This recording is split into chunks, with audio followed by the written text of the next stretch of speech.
Alabaster wurde für künstlerische Zwecke in Europa zwischen 14. und 18. Jahrhundert besonders oft verwendet. Aus diesem Material hat man vor allem kleine Statuetten sowie verschiedene Elemente der Kirchenausstattung, wie Altarretabel, Kanzeln oder Grabdenkmäler hergestellt. Der Werkstoff für diese Kunstwerke stammte aus den historischen Vorkommen, die man von England bis nach Sizilien und von Spanien bis in die Ukraine findet. Alabaster wurde so gerne im Hinblick auf seine warme, weiße Farbe, auf seine Ähnlichkeit zum prestigeträchtigen Marmor sowie wegen seiner besonderen Weichheit, die dazu führt, dass sich das Material relativ einfach bearbeiten lässt, gerne von Bildhauern verwendet. Im Gegenteil zum Marmor, dessen Bearbeitungstechniken seit der Antike gut dokumentiert und untersucht sind, ist über die Spezifika der bildhauerischen Arbeit mit Alabaster wenig bekannt. Das interdisziplinäre Projekt Materianet hat sich vorgenommen, diese Lücke zu schließen.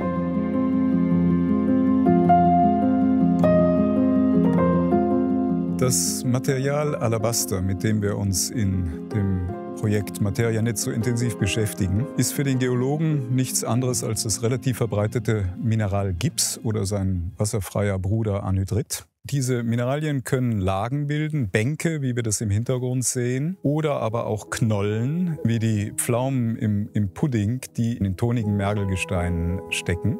Das ist also eine dieser typischen Alabasterknollen, die man halt in Mergeln findet.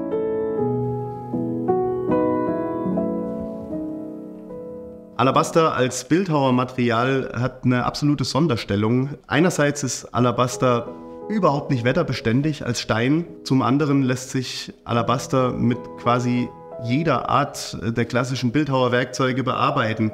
Da sich das Material Alabaster so vielfältig bearbeiten lässt, kann man sehr gut am Beispiel des Petrus- und Paulus-Altars in der Stiftskirche beobachten. In dem Hauptrelief sehen wir, wie ein Bildhauer von einer fast vollplastischen Skulptur im Vordergrund über halbplastische Figuren bis in das flache Relief übergehen kann. Auch die architektonischen Elemente des Altars sowie die ornamentale Verzierung sind in demselben Material in Alabaster ausgeführt. Hier stellt sich die Frage, wie wurden solche bildhauerische Effekte erzielt? Welche Werkzeuge nutzten die Bildhauer? Zur Technik der historischen Alabaster-Skulptur hat man wenig bis gar keine schriftliche Quellen.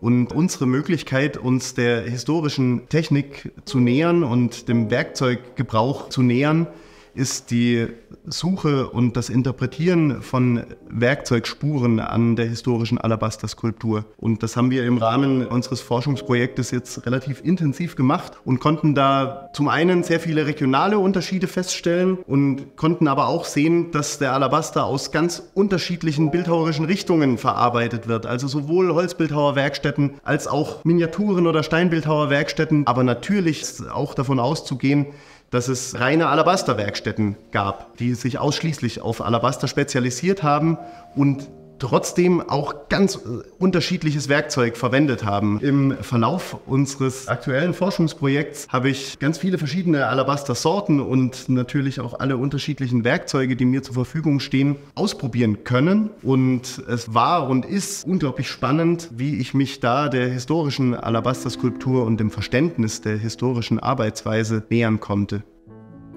Um die Beobachtungen an historischen Skulpturen zu überprüfen, wird in dem Projekt experimentell die Bearbeitung des Materials mit zwei Werkzeuggruppen rekonstruiert, dem Stein- und dem Holzwerkzeug. Hier werden Etappen der Bearbeitung einer Alabasterknolle in der typischen Reihenfolge der verwendeten Werkzeuge sowie ihre typischen Spuren gezeigt.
Mein eigener Zugang zur Alabasterskulptur aus der Holzbildhauerei raus ist, auch wenn man die historische Alabasterskulptur betrachtet, gar nicht untypisch. Als prominentes Beispiel möchte ich hier die Riemenschneider-Werkstatt anführen. Tilman Riemenschneider und seine Werkstatt, die vor allem bekannt sind natürlich für die Holzbildwerke, haben andererseits auch ganz klassische Steinbildhauerei gemacht, Sandstein, Marmor, Kalkstein verarbeitet. Und dann gibt es in der Riemenschneider-Werkstatt wenige Alabasterskulpturen, die erhalten sind, an denen ich beim Untersuchen und wir jetzt im Rahmen des Forschungsprojektes nur Spuren von klassischem Holzbildhauerwerkzeug finden konnten, was ganz spannend ist, weil in der Riemenschneider-Werkstatt ja auch Steinwerkzeug vorhanden war.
Die Ergebnisse der Rekonstruktion werden digital dokumentiert und mit den Werkzeugspuren an den historischen Werken verglichen. Auf diese Weise wird zum ersten Mal ausführlich die Transformation einer Alabasterknolle in ein Kunstwerk dokumentiert, was zum besseren Verständnis der Spezifika dieses Materials und seiner künstlerischen Verwendung beiträgt.